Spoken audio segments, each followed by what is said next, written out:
Boa noite, todas e todes. Sejam muito bem-vindos e bem-vindas para mais uma live aí do Diálogos do Lacaneando. Estamos aí aguardando a Fernanda Samico, que é a nossa convidada de hoje. Boa noite, gente. Oi, Fernanda, já te vi aqui. Vamos lá.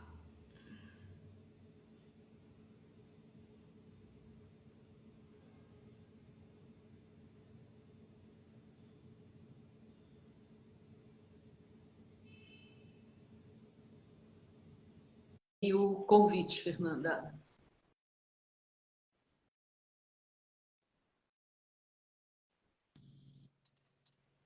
Oi, Patrícia. Boa Oi, noite. boa noite. Se você ativar o vídeo, você não consegue entrar na live. A gente tem tido esse problema. Mas você não tá me vendo? Não, Ué, que bizarro. não te vejo. Boa noite, Eu Ângela. tô te vendo Vou pedir para você. perfeitamente. Eu Oi? te vejo perfeitamente. Pois é, mas eu não te vejo porque, né, para o vídeo, né? E aí não aparece para mim. Eu vou pedir para você sair, eu vou te chamar de novo e aí você não ativa o vídeo, tá? Tá, Só aceita o tá. convite, por favor. Tô saindo.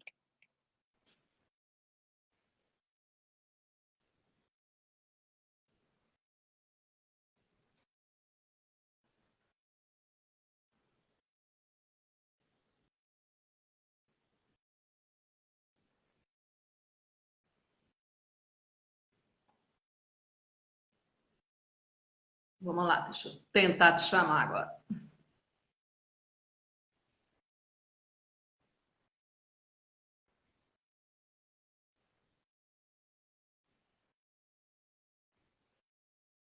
E o convite.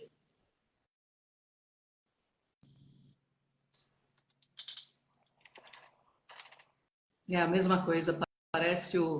Ué, que estranho. Você está fazendo pelo computador? Não, Ou... pelo celular. tem acontecido isso no Instagram. Mas o Tenho visto outras pessoal, lives. o pessoal tá conseguindo ver nós duas? Sim, as pessoas vêm, mas, por exemplo, uma das pessoas não se vê. Então, vou fazer sem te ver. Acho que não vai ser o jeito. Vai ativar a escuta aí. Vai ser É, bom, vai ser bom. então tá bom. As pessoas estão vendo sim, então vai ser assim. Tem acontecido isso em lives de outros colegas, deve ser algum bug aí do Instagram, mas vamos Deve embora. ser algum bug do Instagram. Mas vamos lá. Vamos lá. O importante é que as pessoas vejam. Eu vou fazer as cegas aqui, igual degustação. Mas vamos lá, gente.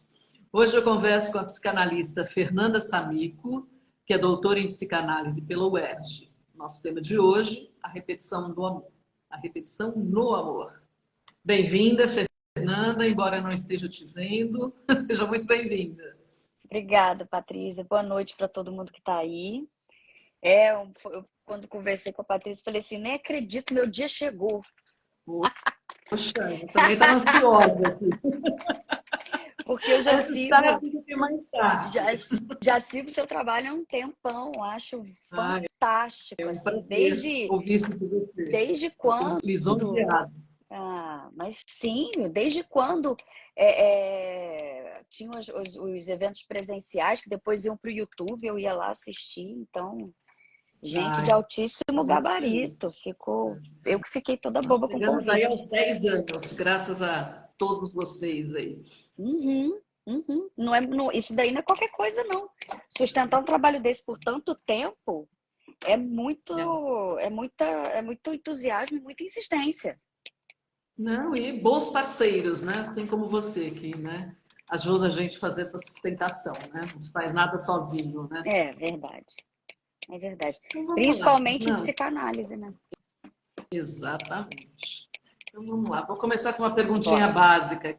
O que é o amor para a psicanálise? Bom, é, se a gente pensa no recorte que a gente faz do amor de transferência, é aquilo que sustenta uma análise, ao mesmo tempo é um grande entrave, de acordo com Freud, né? Uhum. E se a gente pensa também na direção do tratamento e da cura, pegando também o Freud, é aquilo que indica um possível fim de análise, né? O Freud não dizia que uma análise deve ir até onde o camarada pode amar bem e trabalhar bem? Sim. Então, tem a ver com afeto, amor, né? E com a capacidade de depositar esse afeto a outros de maneira a, a conseguir sustentar sem um adoecimento, né?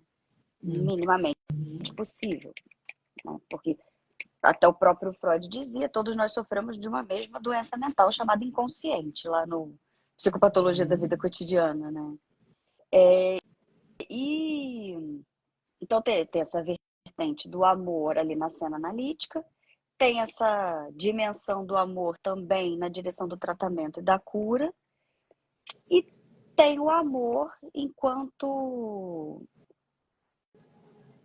construção na nossa própria organização subjetiva, né?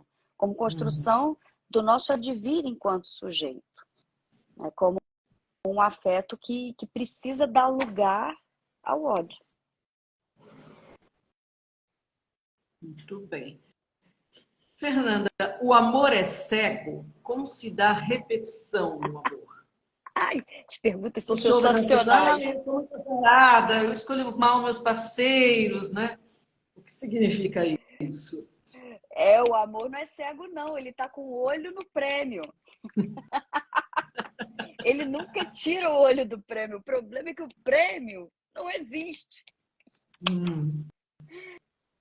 O problema todo é que o prêmio não existe. E, bom, e é aquilo que eu estava falando, né? O amor está na posição central ali da constituição do sujeito, no que diz respeito aos nossos primeiros investimentos, né, afetivos. Lá com a nossa primeira experiência com o grandioto materno. E aí, gente, se eu mandar uns lacanês aí, vocês, por favor, comentem, que eu tento me expressar de forma assim, um pouco mais clara. Porque tem os jargões, né, que são típicos aí do nosso ofício, que nem Nos todo mundo conceitos consegue. a gente não tem muito como fugir, né? Pois é. Então, existe esse primeiro endereçamento a um grande outro, né? E a gente sabe, nomeadamente, o grande outro materno, que vai ser a primeira dimensão de endereçamento amoroso vindo do nosso serzinho lá, né, que está em constituição. Lacan fala disso muito bem, mas Freud, antes de Lacan, também já apresentava essa ideia, né, de que todo encontro amoroso, na verdade, é um reencontro parcial de uma experiência primeira com um primeiro objeto, que ele vai dizer que é a mãe. Mais especificamente o seio materno, né? E aí entendam, o seio não é necessariamente o seio físico, mas para Freud, para Lacan e para nós psicanalistas, o seio é o objeto que porta o alimento. Então esse seio, como função, pode inclusive ser representado por uma mamadeira. Porém, é isso, é o ato de alimentar, nesse ato de amamentar, na primeira amamentação, que é de acordo com Freud, é a nossa primeira experiência de prazer, né? Que nos salva do desamparo fundamental e faz uma marca ali de uma amarração afetiva que vai associar cuidado a amor. Então, para Freud, qualquer encontro depois dessa primeira experiência é sempre uma tentativa de um reencontro com essa primeira experiência, com esse primeiro objeto. Por isso que eu falei que o amor não é cego, não. Ele está com o olho no prêmio. O problema é que esse objeto não há. Para Freud, é um objeto para sempre perdido. Uma vez que a gente experimenta, ele se perde. Para Lacan, é um objeto que nós precisamos inventar um certo registro dele, porque, na verdade, ele é um objeto que nunca existiu. Porque é um objeto que representa uma promessa possível de completude a nossa própria condição de sujeito barrado, de sujeito castrado. Eu estou falando numa dimensão bem estrutural mesmo, bem fora da historinha, da narrativa edipiana e pensando na coisa da estruturação do sujeito. Foi preciso inventar uma narrativa onde houve um objeto e eu entrei em contato, experimentei e que fico a vida inteira tentando repetir essa experiência para que fosse possível dar, inclusive, estofo para a narrativa da fantasia fundamental e de toda a nossa história de piano, né, por conta disso, mas que, na verdade, esse encontro com esse objeto também é no nível do mítico, porque ele nunca ocorreu. Isso que é a radicalidade, né, da leitura do Lacan, principalmente do Lacan lá do seminário 16, 17, que eleva ele não mais eleva o objeto à dignidade da coisa, mas ele diz que o objeto é metonímico por repetir, e aí vem a repetição, né?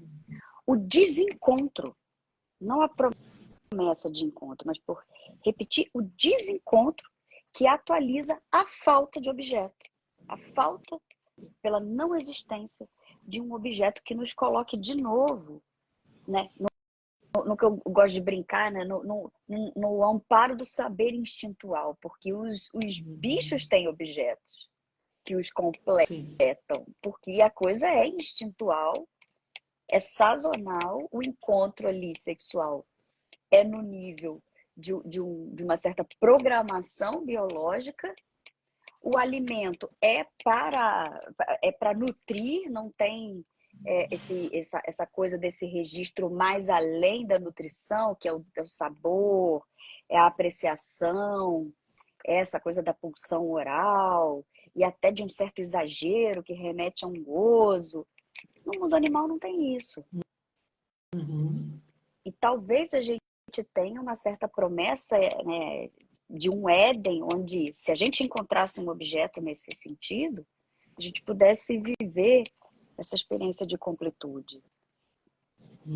Mas, uma vez na linguagem, estamos expulsos do Éden para sempre, né? Com certeza. E como se dá repetição no amor? Pois é, então a gente tem aí duas leituras da repetição que são diferentes, porém se complementam. A gente tem a leitura que o Freud faz da repetição e a leitura que o Lacan faz da repetição. E quando a gente pega, por exemplo, a questão do amor articulada, a repetição, a gente vê que para Freud o amor é uma modalidade. Não vou dizer isso não, porque isso é incorreto teoricamente, mas deixa eu pensar melhor. O amor seria essa repetição colocada em ação pela busca do objeto.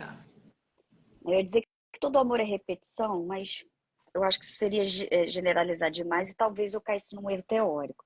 Mas para o Freud, exatamente porque o encontro com o objeto é sempre um reencontro, ou a promessa, melhor dito, a promessa de um reencontro, toda escolha amorosa, ela traz em si uma certa repetição.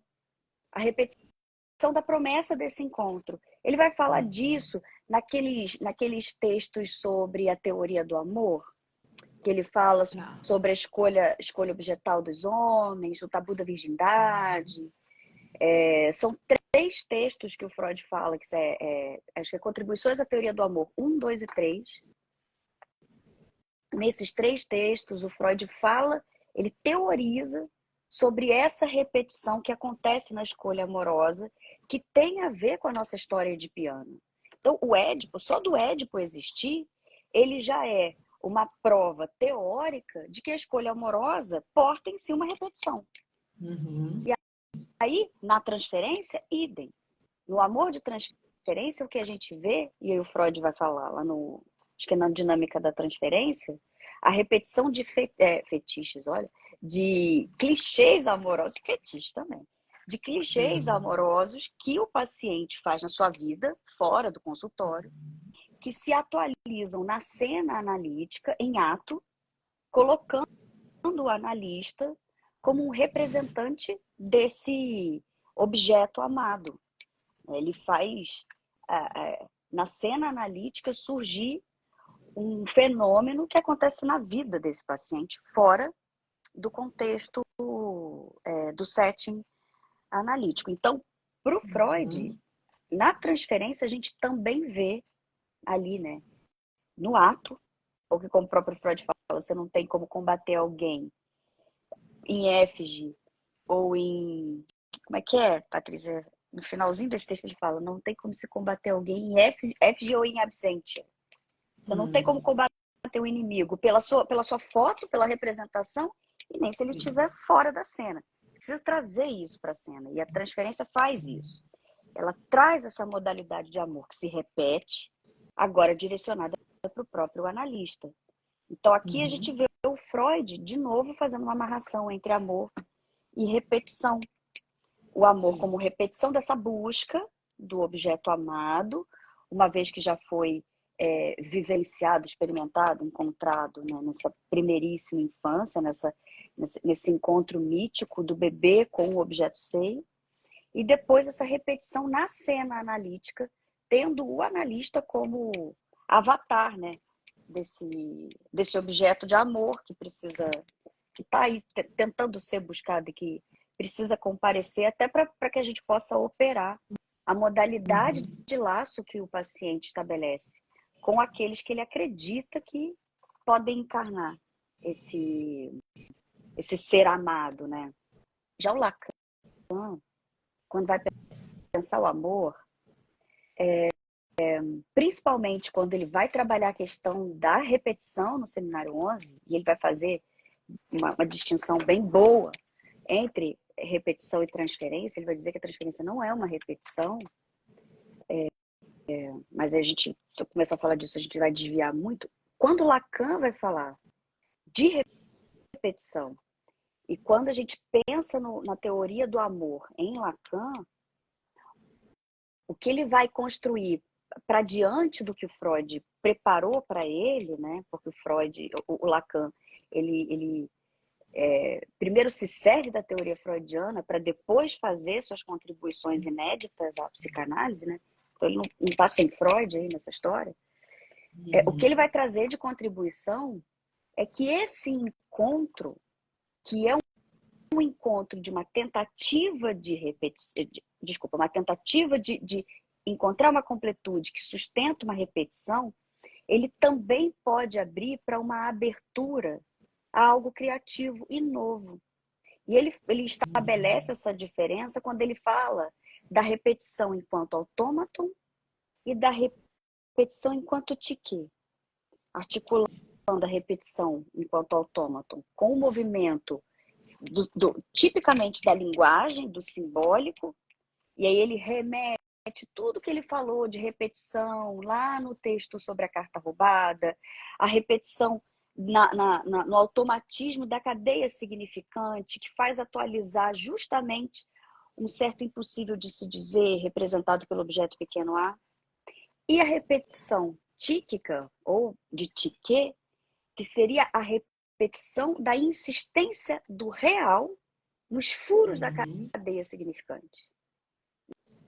Então, tique pode trazer, exatamente por furar a cadeia significante, algo de uma invenção, de um encontro com um novo que pode se reatualizar como promessa a cada introdução da dimensão do real na construção simbólica imaginária dos sujeitos ali, quando estão falando, quando estão se relacionando, quando estão fazendo laços, né? Para Lacan, o amor é uma invenção que Freud, amor é repetição, Lacan, amor é invenção, né?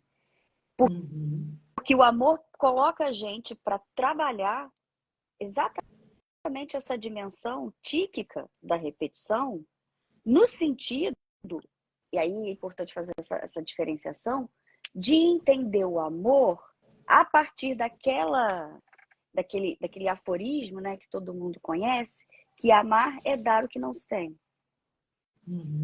Então, existe uma dimensão do amor para Lacan, que a gente tem que pensar as coisas, né? Quando a gente fala de Lacan, a gente tem que pensar as coisas em termos de RSI. Não é à toa que esse é o paradigma da psicanálise, né? O real simbólico imaginário. Então, existe uma dimensão imaginária do amor, que tem a ver com essa promessa de completude, da metade da laranja, que eu vou encontrar um outro para suturar a minha falta, um outro que consiga corresponder ao que eu acredito que falta em mim. Seria um amor um tanto autorreferente, portanto, remetendo àquela questão narcísica, lá do texto do narcisismo do Freud, né? Eu amo quem cuida de mim e amo ser amada por aquele, né? Aquelas modalidades lá de amor do Freud no texto sobre o narcisismo. E tem essa dimensão simbólica do amor que coloca, e isso é legal pensar, porque é simbólico, portanto, coloca a questão do significante em cena. E o significante, ele só pode operar pela via da diferença. Jamais pela via da semelhança. O que determina que o S1 seja S1 e o S2 seja S2, e aí eu vou falar uma coisa que parece redundante, né, papo de maluco, mas vocês vão entender. É porque S1 não é S2 e S2 não é S1. O que determina a diferença entre um significante e outro é que um não é possível ser o outro na sua natureza, na sua igualdade, né? O Lacan brinca, ele diz que ele vai contra a determinação aristotélica de que A é igual a A. Ele vai dizer que A é diferente de A, no seminário 9, né? Parece papo de maluco, eu falei. Mas, por exemplo, para que fique claro... Pois é, né? Mas a gente gosta de um papo de maluco. Para que fique mais interessante para o pessoal entender, que, por exemplo, o que me faz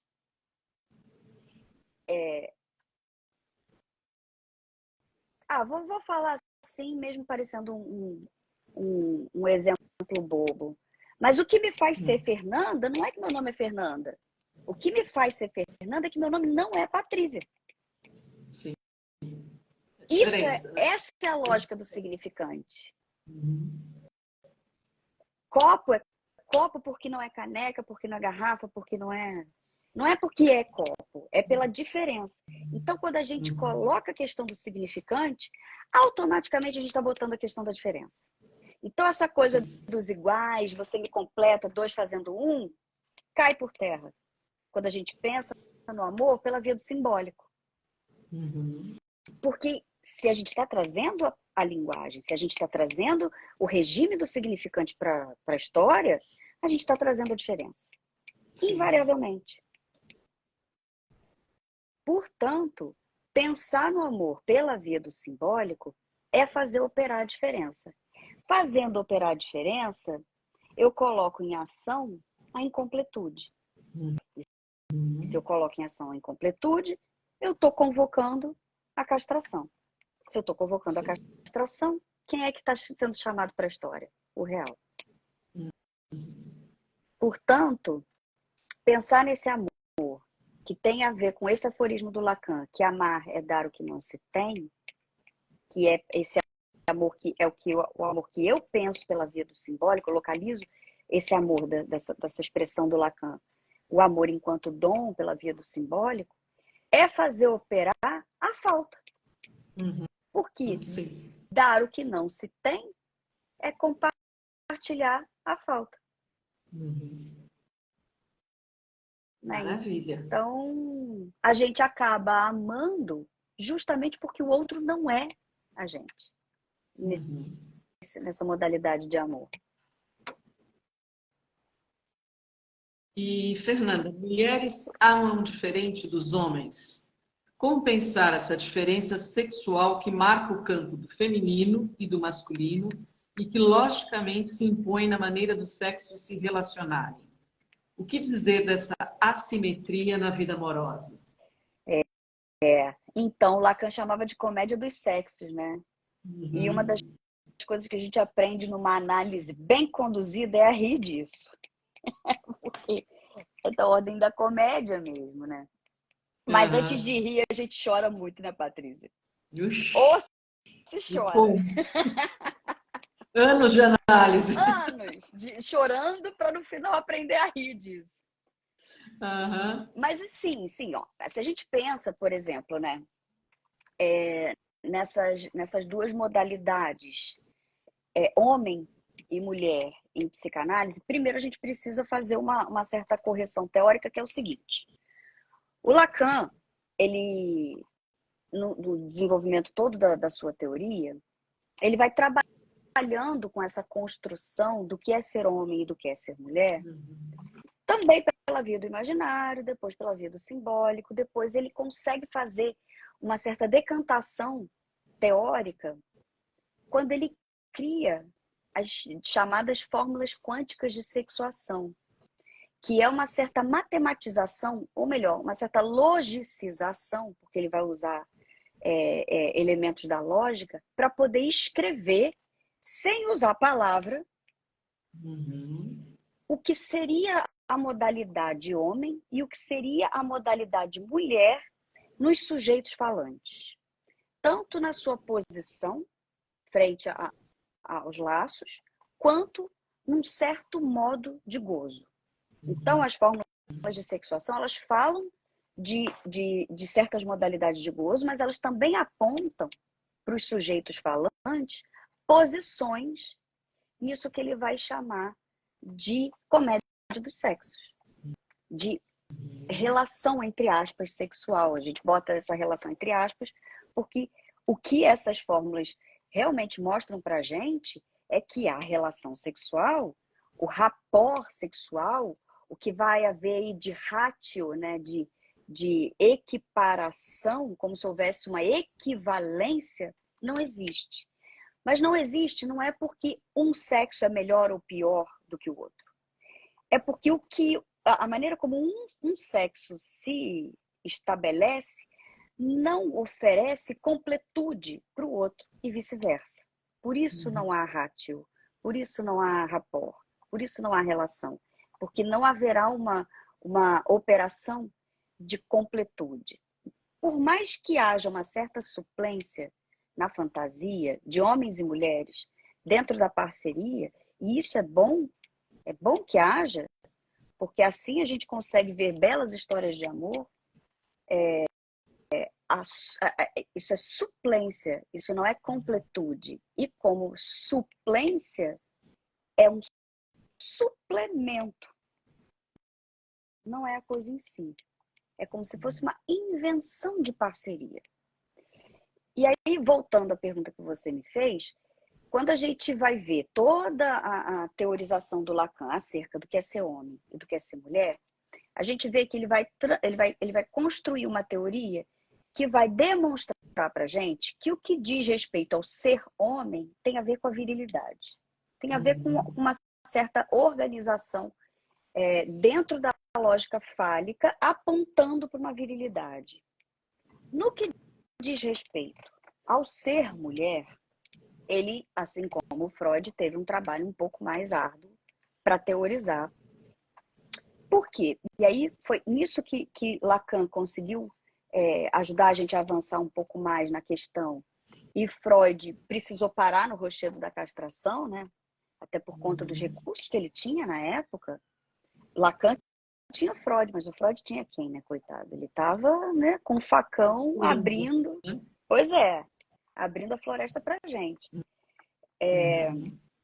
Então, o que o Lacan vai avançar no que diz respeito à feminilidade, ao que seria o tornar-se mulher, vai ter a ver com uma certa invenção que faz referência à lógica fálica, mas não totalmente.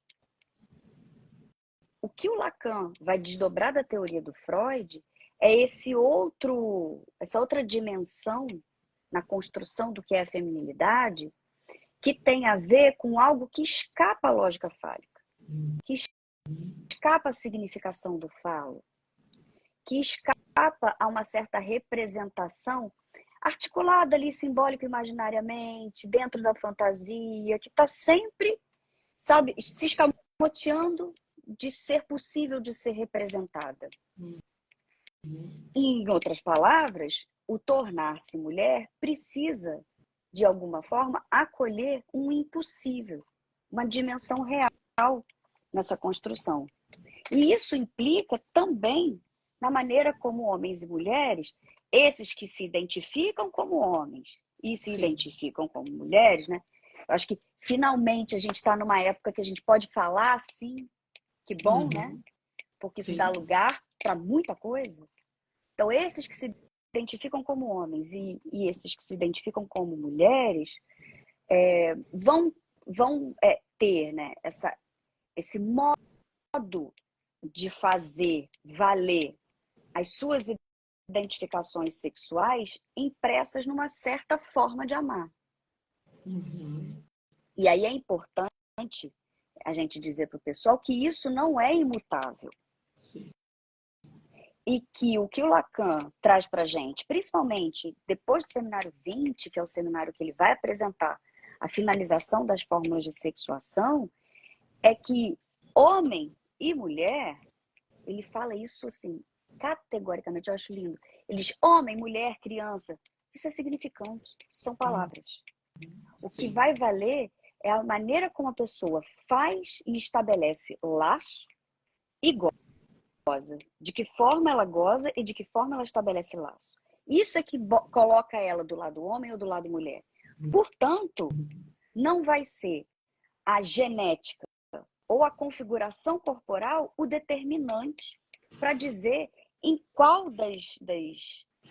dos lados das fórmulas de sexuação aquele sujeito se localiza.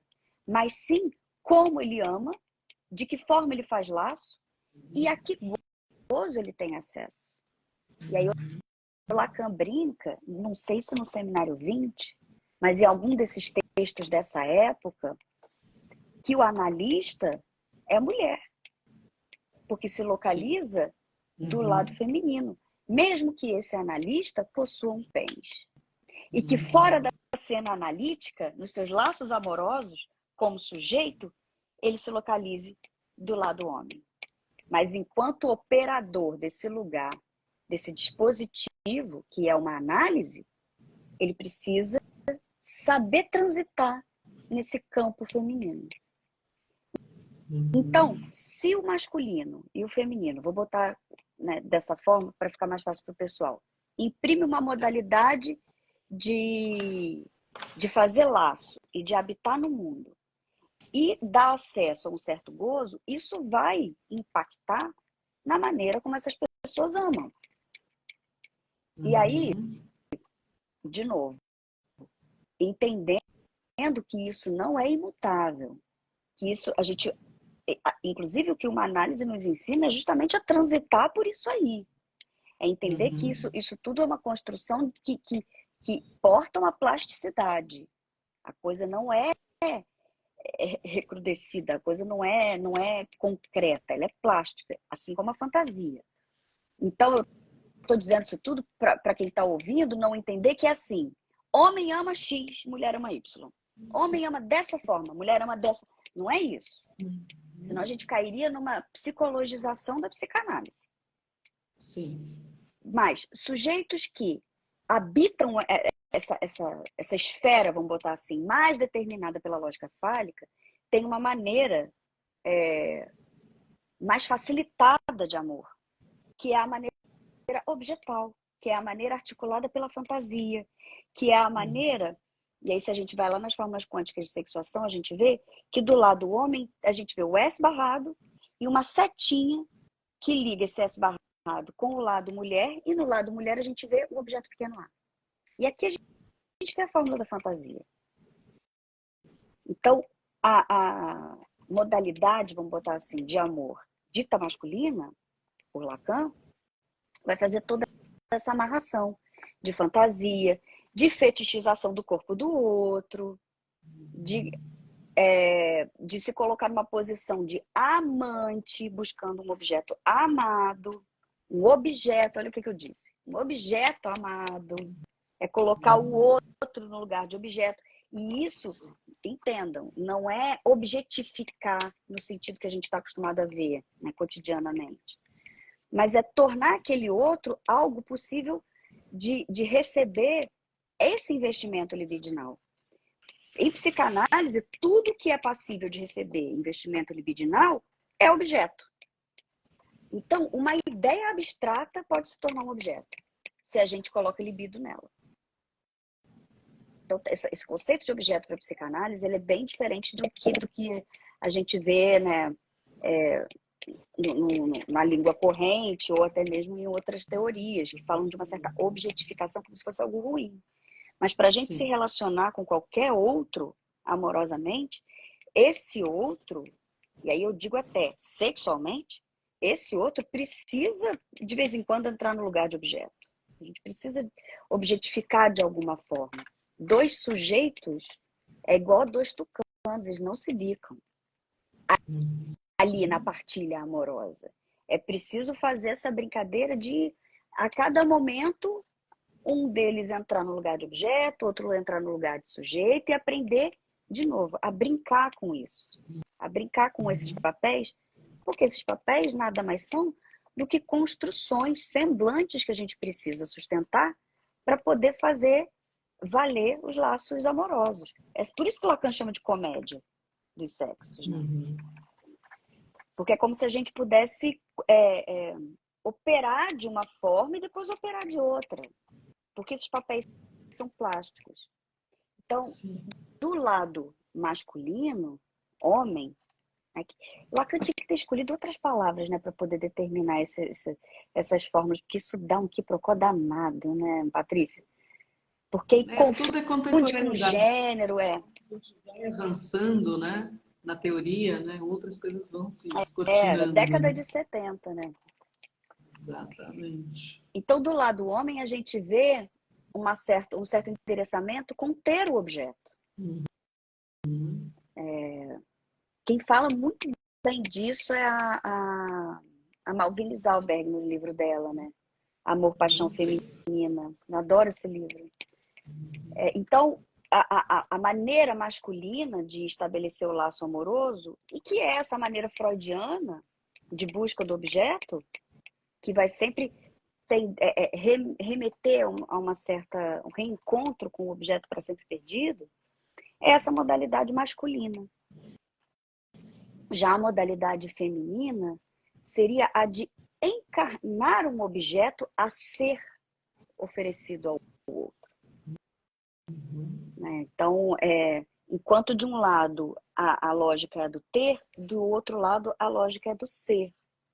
Não raro a gente encontrar, né, muito mais em sujeitos que se identificam como mulheres do que homens, relacionamentos que a gente chama de devastadores, que tem esse componente da devastação, porque de alguma forma aquele sujeito constrói o seu laço amoroso como necessário para dar consistência ao seu próprio ser. E aí, quando o laço amoroso acaba, essa promessa de consistência cai, e aí o que banca a estrutura, né? De que forma esse sujeito se mantém organizado? Ele não vai se manter, e aí a coisa se desorganiza, assim, de forma muito séria, e haja paciência, muita análise, muita escuta e muita aposta desejante para que a gente possa ajudar esses sujeitos a construírem outras formas de buscar essa consistência que não seja a partir dessa aposta amorosa de que o outro vai me dar isso. Sobre devastação tem muita coisa escrita, né? Tem muito livro legal. Por exemplo, o neurótico, que é aquele que você diz que merece sofrer. Eu adoro isso. Faz sintomas, inibições, formas de angústia. Existem formas mais devastadoras, para usar esse conceito que você trouxe agora, do que outras de amar? Quais seriam as vicissitudes do amor? Sim. Exatamente essa, né? Que deposita no outro uma certa consistência de si, né? Que tem a ver com todo o laço que aquele sujeito estabelece com o grande outro materno. Isso tem a ver com a saída do Édipo, né? Enfim, também não vou ficar teorizando aqui demais, não. E existem outras modalidades amorosas que são xistosas e que, portanto, arejam, né? Porque o que acontece? Quando a gente vê essa modalidade de amor que a gente chama de devastadora, o que a gente vê operando ali é a radicalidade da pulsão de morte. Portanto, não há espaço para uma certa libidinização do laço amoroso. Para o arejamento que a pulsão de vida traz. É pura demanda de amor articulada a um gozo sem fim, porque, né, quando a gente pensa na devastação, que tem a ver com a história pré-edipiana, né, dos sujeitos, o que é essa história pré-edipiana, se não aquele primeiro laço que a gente estabelece um pouco antes da entrada do terceiro regulador desse laço, que é o nome do pai, né? Então, e aí não raro a gente perceber que nas parcerias amorosas devastadas existe uma história pregressa de um laço amoroso com a mãe também de devastação. É muito interessante a gente ver que existe uma pré-história aí que tem a ver com o grande outro materno, que remete também a uma posição, às vezes não tão devastadora, mas que já se anuncia. Eu me lembro que a minha dissertação de mestrado foi sobre o laço de uma mulher. O título é Relação Mãe e Filha e a Aposta Libidinal da Mulher. E partiu de uma escuta que na época, sabe essas coisas de clínica que parece que vem um monte de gente trazendo a mesma coisa, que é muito interessante, né? Era uma época... Parece que tem um tempo que é só isso que aparece, né? Que se anuncia. Foi uma época que eu estava escutando mulheres que chegavam até mim por questões amorosas. Então, olha, meu casamento não tá legal, meu namoro não tá legal. Era assim. E que me traziam histórias com as suas mães de uma certa colagem muito interessante, bem pré-edipiana mesmo.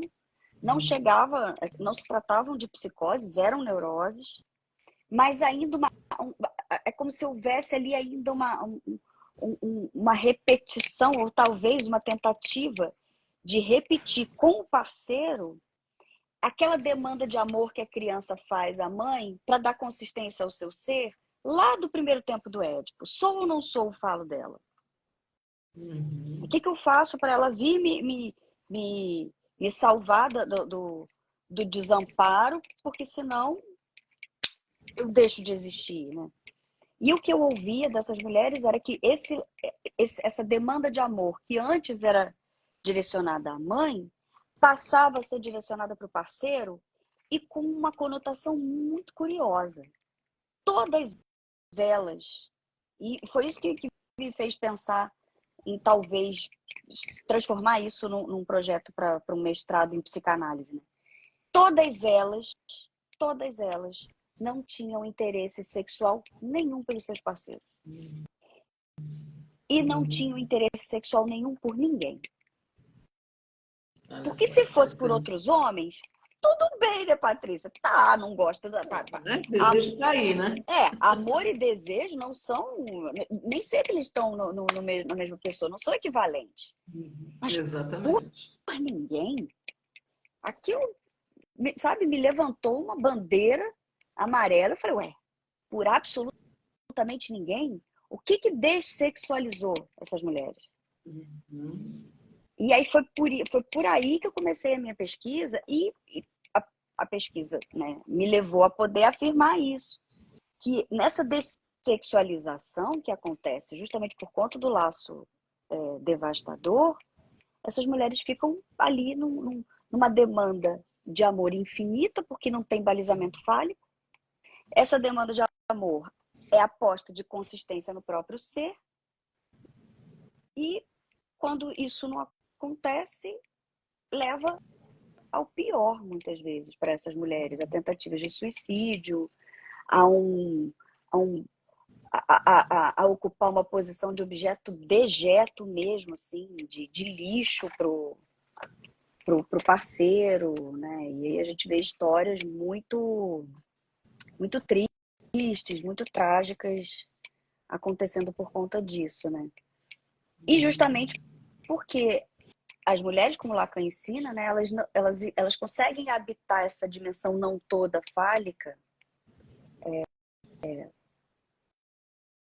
né? Talvez por uma questão de construção dessa feminilidade de forma mais fácil de transitar do que os sujeitos que estão ali, fincadinhos na lógica fálica e, portanto, operam desse lugar, né, identificatório masculino. E o que a gente consegue operar no nível da cura numa análise é possibilitar que dessa dimensão de tragédia, dessa aposta de um endereçamento sem limite de amor, né? de demanda de amor, na verdade, para esse outro da parceria, alguma coisa possa se construir de uma narrativa que possa acolher a incompletude sem desestruturar. Que possa colocar a incompletude no jogo da parceria, no jogo amoroso, mas como mais uma peça do jogo. Como um operador ali que permita, inclusive, que ambos parceiros possam trocar de lugar na dança das cadeiras. Ora você finge que me completa, ora eu finjo que te completo. Mas a gente sabe que é fingimento. Isso aqui é semblante. Porque, de novo, se amar é dar o que não se tem, o que eu ofereço para minha parceria amorosa é a minha condição de sujeito castrado, é a minha incompletude, é a minha castração. E me ofereço como objeto causa de desejo para o outro, não na tentativa de obturar a falta do outro, mas de fazer valer a falta no nível do desejo, não no nível do gozo, da tentativa de tamponamento por essa demanda de amor infinita. Me completa, me completa, me completa, me completa, senão eu perco a minha consistência. E o que se resulta disso é que a gente aprende a rir dessas parcerias e a bem dizer a incompletude que está na base, né? E que pode permitir arejar com ares de pulsão de vida uma demanda que pode ser tão mortífera. Nossa, falei pra caramba, nem sei se eu consegui te responder. Mas está ótimo, tá super didático. Pegando essa sua fala agora, o que você acha que a gente pode aprender, o que se apreende num processo analítico sobre o amor e o que a repetição traria de novo? Eu acho que o que uma análise nos habilita é amar sem tentar exorcizar a falta. Sabe? É amar dando lugar ao desejo. É amar esse encontro tíquico da repetição com o outro, do encontro com a incompletude. O outro na sua outritude mais radical, entende? É como se a gente instituísse um certo regime de amor que dissesse assim: eu sei que você não é o melhor homem do mundo, eu sei que você não é a melhor mulher do mundo, eu sei que você não me completa, eu sei que eu também não te completo, eu sei que daremos muitos vacilos, mas sabe, se tem alguém que eu quero rir, chorar e viver a aventura, que é habitar o mundo, é contigo. É chamar para parceria sem apostar na completude. Mas Uhum. é chamar para parceria isso. É o cara que está sentado do teu lado no ônibus, sabe? Sim. Ele não vai tentar fazer você... tô falando de ônibus, eu pego muito ônibus, né? E para ir para o Rio e tal, que eu moro no interior do Rio. E assim, Uhum. os ônibus, as estradas são horrorosas, os ônibus são terríveis, e a cada lombada que você voa da cadeira, né? E eu falei esse negócio de o cara que está sentado do seu lado no ônibus, é o cara que está sentado do seu lado do ônibus que não vai ficar tentando fazer você não machucar a coluna. Mas que quando você pular na lombada, ele vai gritar, segura peão, para fazer você rir. Entende? Então, acho que, em última análise, é isso que um processo analítico nos habilita. É a bem dizer a nossa condição de sujeitos barrados, de sujeitos desejantes, melhor dito, e entender que só há desejo porque há falta. Então, se eu tento obturar essa falta, eu caio no pior. E se para eu poder bem dizer essa falta, eu também tenho que aprender a bem dizer o estranho no homem ou na mulher que eu amo, aquilo que é o estranho, né, um Heimlich no outro, se eu tenho que aprender a bem dizer isso também, né, que seja da melhor maneira possível. Né, que seja para que, no final da jornada, a gente possa olhar para trás e dar boas gargalhadas. Né? E não... eu costumo falar que a gente entra em análise pela tragédia e sai pela comédia, sabe? Isso eu não sei se isso daí é efeito da minha análise pessoal, porque foi assim, mas eu costumo ver isso também, né, em alguns colegas analistas. Já troquei com muitos analistas que chegaram ao fim de análise, enfim, e assim, a hipótese até então não foi refutada. E eu lembro do Lacan falando na nota italiana, né, que não há analista se não houver entusiasmo. Né? Então, é quando a gente percebe que o outro, na sua radicalidade de ser outro, tão outro que não eu, que não vai conseguir me completar, porque é outro, pode compartilhar algo comigo. No nível do desejo mesmo, no nível da construção, no nível da história de vida, no nível do compartilhar de experiências, no nível de estar como um parceiro que não propõe completar, mas acompanhar. É como a gente no final, né, de um processo analítico, quando a gente está com um analisante que está chegando ao fim de análise, a gente já não... A gente sabe que a gente está ali agora como testemunha de um processo. A gente está ali acompanhando. Chega num certo momento da análise que o analista ele só vai acompanhar. Ele é o cara sentado do lado do ônibus. Ele está acompanhando. Oi, desculpa. Não, já concluí. E, com o advento da tecnologia, dos aplicativos, você acha que mudou a forma das pessoas se relacionarem, a forma como elas amam? Que avaliação se faz? Eu acredito que sim, por conta dessa presença tão maciça do imaginário, sabe? E aí nem só de imagens, mas dessa condição de que para se relacionar, eu preciso encontrar quem me complete. Menos que isso, eu não aceito. Mas E você acha aí que a tecnologia direcionou isso para esse caminho, para o imaginário? eu acredito que sim, por conta das experiências que a gente vê, né, com os próprios objetos, né? Quem fala muito disso é o Bauman, quando ele vai falar lá do amor líquido, da vida líquida. O Lipovetsky também fala. Mas se a gente pega, por exemplo, Lacan e o discurso do capitalista, eu não sei se aí eu estou falando uma grande besteira teórica, mas se a gente coloca os laços amorosos dentro do que a gente vê o Lacan construindo no discurso do capitalista, aquele com quem eu me relaciono, ele se torna um objeto de consumo, que uma vez que já não corresponde mais à novidade, àquilo que promete entregar, ao que promete performar, né? São inclusive palavras que a gente vê. As pessoas, fulano entregou tudo, fulano performa muito bem, né?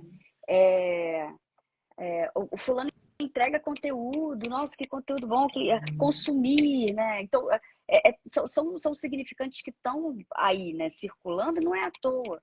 Então, eu acho que nos laços amorosos, quando a coisa entra nesse tipo de regime, que tem a ver com o discurso do capitalista, aquele com o qual eu me relaciono, ele se torna um produto.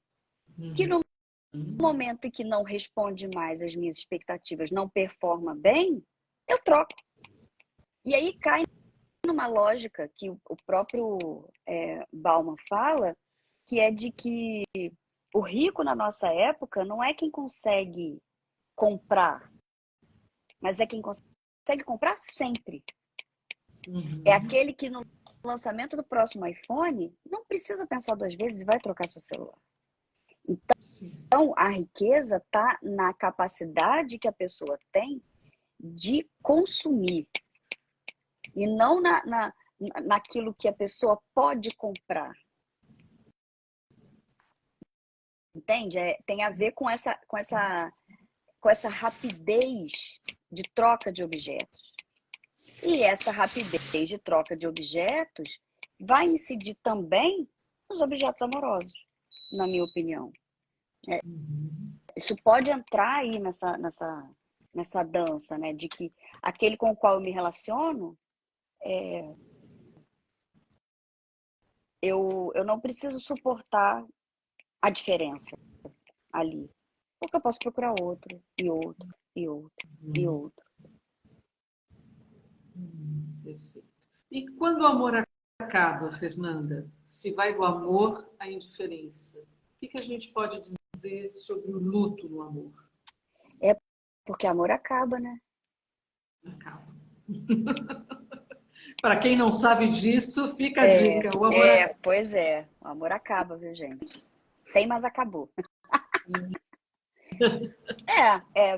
Bom, isso para mim é um certo enigma, né?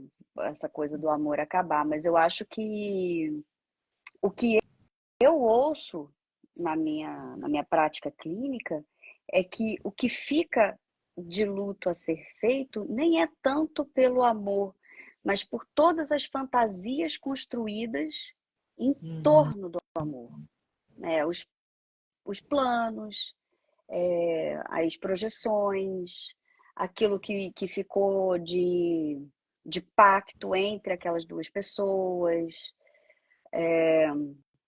que são também objetos nos quais a gente vai colocar investimento, né? Não é só na pessoa que a gente ama, mas é em toda uma promessa de vida em volta da pessoa que a gente ama. Né? Seja de filhos, de casamento, ou de parcerias, ou de planos de ver, sei lá, ver se formar, ver crescer, né? Construir alguma coisa juntos, construir uma casa juntos, construir uma empresa juntos, que seja, né? Então, para mim, o que eu escuto tacitamente, né, todo dia com os meus pacientes, é que o luto, quando o amor acaba, não é pelo objeto que um dia foi amado e não é mais, mas por toda a história que sustentou aquele amor de alguma forma. Sabe? E aí Oi? Diga. Não, te cortei, Não, desculpa. eu ia falar que aí é todo o trabalho de luto mesmo, né? De ir retirando o libido, de investindo em outra coisa. É aquele trabalho de formiguinha que a gente sabe que precisa, né, sustentar com o nosso desejo, né, que o analisante faça, que o analisante possa fazer. Aqui tem uma pergunta aqui. Existe de não acabar? Existe. O meu, pelo meu Existe marido, não vai possibilidade? acabar nunca. O dele, por mim, eu espero que também não. Mas eu só posso responder pelo meu. Sim. Gente, se Mas alguém sim. tiver uma pergunta aqui, pode E sabe, fazer. e sabe o que eu acho que existe? Existe porque esse encontro espantoso com esse outro, tão outro que não eu, que tem a ver com essa dimensão tíquica da repetição, no meu entendimento, é isso que renova a aposta do amor. Sabe? Eu tenho uma paciente que tem mais de 35, acho que essa semana ela me falou mais ou menos quantos anos ela tem de casada. Ela tem, assim, muitos anos, mais de 35 anos de casada. O sonho dela é fazer bodas de ouro. E ela fala do casamento, e principalmente do marido, de uma maneira muito interessante, porque ela fala até hoje como se ele tivesse uma dimensão enigmática e muito estrangeira para ela, sabe? Ela sente que ela jamais vai conhecer ele por inteiro. E ela diz que isso é o Sabe, que ela sua mais paciente? gosta. Ela diz isso é o que eu mais gosto nele. E não é uma coisa assim de uma aura, né, misteriosa, né? Ele não faz a linha homem misterioso, não. É porque ele não é ela. Da melhor maneira possível, ele não é ela. Então, vira e mexe, ela esbarra com alguma coisa estranha. E é esse estranho que eu digo no sentido do Heimlich mesmo, do infamiliar. E isso renova para ela a aposta no amor. Né? Então, eu acho que é isso, é olhar essa dimensão impossível aí de amarrar numa fantasia bonitinha com um lacinho de fita, que escapa, que pode fazer essa reaposta no amor, né? Para que não acabe. Mas, de novo, né, gente? Não tem fórmula. E isso a gente só vê no só depois. A gente só sabe que um amor não acabou quando ele não A posteriori, né? acaba. Fernanda, para a gente terminar, quanto mais condicionantes para o amor ou para amar, mais difícil se torna essa relação amorosa. E aí, por condicionantes, você quer dizer elementos que o Pensando no parceiro. ideal, né? Ah, A gente escuta isso muito na clínica, né? Ah, eu quero um parceiro que seja assim, assado, né? Quer dizer, né? Você acaba não encontrando, né? uhum. Ah, eu acho que sim. Até porque a gente nunca sabe o porquê que a gente ama alguém e o porquê que a gente é amado. Não raro a gente vê no dia a dia do nosso divã pessoas dizendo: eu jamais imaginei que eu fosse amar um homem como ele. Sim. Porque ele não tem nada a ver com tudo que eu disse que eu gostava. Né? Uhum. Ou porque ele tem a ver, mas esse elemento aqui eu jamais me relacionaria com um homem que é assim, ou faz isso, ou enfim. Então, a gente não sabe, é a mesma coisa da transferência, né? A gente, depois, não só depois, numa análise, a gente pode até descobrir o que fez a gente apostar naquela analista e não em outra para o nosso processo de análise. Onde que enganchou o amor de transferência? Eu acredito que o amor na parceria também seja assim. A gente não sabe o que nos engancha no outro. E, com certeza, não tem a ver com esses ideais. Tem a ver com a nossa condição subjetiva, tem a ver com a nossa fantasia. E aí ficar nessa de idealizar, furada. Porque é super egóico. Em última análise, isso daí é uma mensagem do super-eu, né? Vou fazer uma última aqui, que não foi exatamente isso que estava escrito, mas foi o que deu tempo. Essa dimensão enigmática, né? Essa coisa do enigma que você trouxe aí. seria uma forma de sustentação do amor? Seria isso que, de repente, manteria o interesse, o desejo vivo? Eu acredito que sim. No meu entendimento, é fazer valer o encontro com o Tiquê, essa dimensão enigmática, né? Toda vez que eu falo de amor, eu trago uma frase do C.S. Lewis, que eu gosto muito, e que para mim ela é a melhor maneira de falar dessa dimensão enigmática do amor. Eu tô até com ela aberta aqui, eu vou ler para você. Olha o que ela diz, ó. Eu já falei isso num podcast também, o pessoal adorou, e eu acho que as pessoas se identificam.